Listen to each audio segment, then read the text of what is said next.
আজকে একটা লোক আমার ঘরে এসেছে, তবে ওনাকে আমি দেখাচ্ছি না, ওনার নামটাও বলছি না। উনি আসামের সুলতানা, তো আপনারা সবাই চিনতে পারছেন।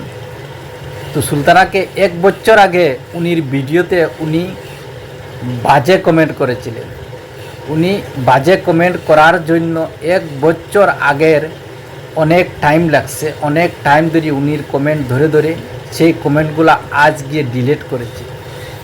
কমসে কম 1 থেকে 1.5 ঘন্টার টাইম লাগছে। তো আপনারা এইরকম কখনো করবেন না।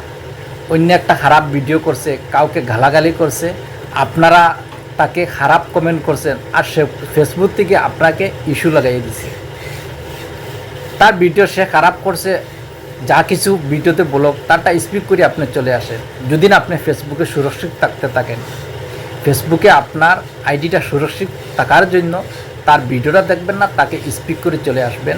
এই ভাইয়ের আমি 1 থেকে 1.5 ঘন্টা লাগছে, ওনার কমেন্টটা আমি ডিলিট করেছি। ঠিক 1 বছর আগে উনি কমেন্ট করেছিলেন, কিন্তু সেই কমেন্টটা আমি আজকে ডিলিট করে দিয়েছি। এইরকম কমেন্ট থেকে আপনারা বিরক্ত থাকবেন। যদি ফেসবুকে ভালোবাসেন আর ফেসবুকে প্রতিনিয়ত আপনারা কাজ করতে আসেন, এইরকম কমেন্ট থেকে বিরক্ত থাকবেন।